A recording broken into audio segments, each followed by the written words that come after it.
Oh, greetings, my relatives. Welcome to Eagle and the Condor.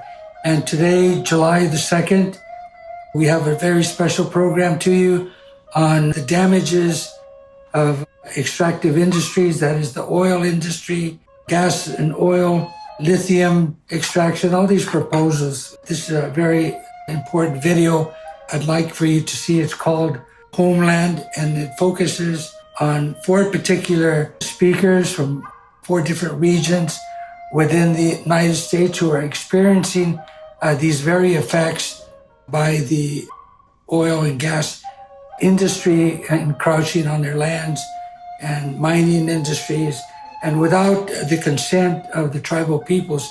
And this is very important for us to witness in these video, because we'll see the process by certain tribal councils trying to address it with the mining industries. And it's always the question of free and prior informed consent. There's a very important principle, now ever more so in the international arena, and particularly with indigenous peoples around the world, where we now have the United Nations Declaration on the Rights of the World's Indigenous Peoples. And there's an article within those 46 articles of the Declaration that refers to free, prior, informed consent. And this is a principle that evidently is not lodged in the minds of corporate America, the industries and governments for that matter. And yet they're all signatories to the Declaration on the Rights of Indigenous Peoples. And the violation of free, prior, informed consent is a dilemma, a violation that constantly comes up, not only as you'll see in the four regions that this video will refer to, but across the world, whether it's in Indonesia or South America, Central, wherever mining industry is, they're going head on without consulting with the indigenous peoples in those territories. So you'll see a very clear picture of what we mean by the violation of the principle of free, prior, and informed consent. But my relatives, that goes to say that there's a threat with lithium mining, as we've been listening to the Shoshone Paiute peoples in Nevada with regard to Thatcher Pass and the construction underway now, as I speak, of a 2-mile wide lithium mine that is underway, and it'll be at least 1,000 feet deep. To give you an idea and the gravity of the devastation to the environment, not to mention the sacred sites that are affected, including some areas where there were massacres inflicted on Paiute Shoshone peoples by frontier and military forces in the years past. But it is demarcated and known where these sites are, yet this company from Canada on lithium is really digging into that area. So we'll have more information, perhaps speakers and a video to show you the gravity of that particular problem, my relatives. But we also have some good news, as you witnessed about a week or two now.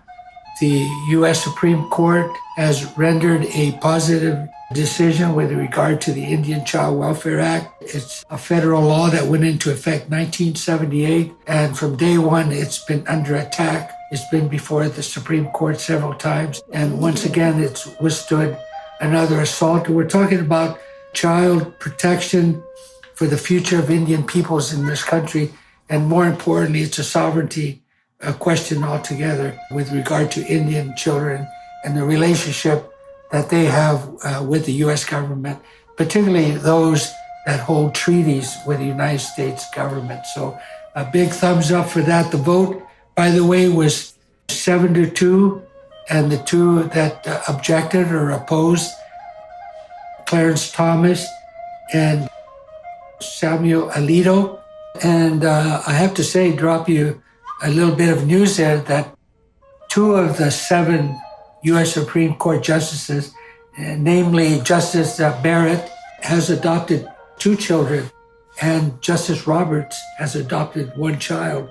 And they needless to say, are in support of the Indian Child Welfare Act. So that's a big step forward in protecting Indian sovereignty of my relatives. And of course, there was a very significant, important article in the San Francisco Chronicle just this past week. In the editorial by Soleo Ho referred to the university hoarding native remains, and she quotes Tony Platt, retired professor on the Native American Graves Protection and Repatriation Act. Very important to expose the fact that UC Berkeley is among the largest, if not the largest, university across the country that is holding bones and remains of indigenous peoples, not just in California, but has also received bones of indigenous peoples from across the country to the amount of well over 15,000 bones by relatives. And although the federal government has called on universities and museums and whoever's holding bones of indigenous peoples to make sure that they're returned, UC Berkeley, with the largest repository of bones of Native American people, is reluctant to relinquish. There's been obstacles in the process, but hopefully now that we all are more aware of UC Berkeley's violation of returning these bones, we'll make an effort to make sure that they are reinterred to the proper indigenous peoples and provide the ceremonies for them for their final resting place. And for us as a people, we can't respect the living until we also honor the dead. So let's keep that in mind, my relatives. And also, two more important dates and facts, events that I want to bring to your attention, namely this past June, the 26th marks 49 years of the shootout that occurred in South Dakota on the Jumping Bull compound, 1975, that involved Leonard Peltier and two other co-defendants, Dino Butler and Robert Robidoux, were charged with the murder and death of two FBI agents there on that day of June 26, 1975. So June 26 is a hallmark, if you will, in Indian country of remembering that shootout. Well, those FBI agents came in military style and they came unannounced without any consent from the tribal government. And that's the way that situation is. But nevertheless, Leonard Peltier languishes still in prison. 48 years, my relatives. At this point, I want you to take this number down. And on Monday, anytime from 8 to 5 p.m., I'd like for you to call the White House and tell President Biden that it's time for Leonard Peltier to come home. Call the White House at area code 202-456-1111. That's 202-456-1111. It's just send a barrage of messages and calls into the White House. Do it every day from Monday to Friday, my relatives, and tell your friends as well. Also, finally, before we get to that video I mentioned to you called Homeland, on June 27, 1923, a very important man passed away that the world indigenous peoples will know more about one day, and the general public more so, and that is Destaque. His real name is Levi General, and he's of the Cayuga Nation, and he was representative of the Iroquois Confederacy when he was assigned in 1923 from his people to go to Geneva, Switzerland, and seek a time to address what was then called the League of Nations. Today it's the United Nations, but 1923 it was the League of Nations, and he tried. He was there a whole year, and he was not given the audience. But he took his wampum, his treaty rights, and he spoke about the environment, the sacred sites, the pollution of the water, all the issues that we galvanized to this point today within the United Nations.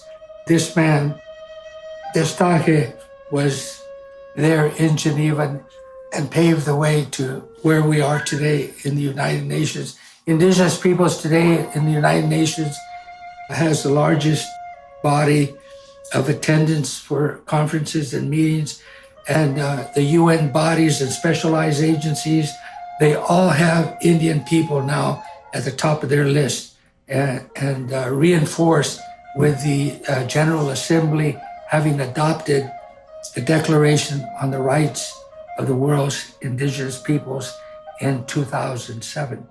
Okay, so enough points of history there. You can check up on everything I said. But my relatives, think deeply about how we can also stop the extractive oil and gas industry, including the threat that lithium holds on Indian lands today. All right, and tell your friends about Eagle and the Condor, Sundays at 4. And you can also hear my voice on KPFA Radio 94.1 FM in Berkeley on Wednesdays, Bay Native Circle from 7 to 8 p.m. And I rotate with other hosts. That includes Eddie Madrill, Morningstar Gali, and our executive producer, Janine Antoine. Also, I have a program across Indian land on La Onda Bajita show. That also is on KPFA Friday nights from 8 to 10 p.m. So try to bring you the news from the voices from the bottom up, my relatives. It's up to you to keep active, let your family know what you're doing, and this is a family affair here. The protection for the coming generations by honoring our Mother, the Earth. All right, let's go into that video.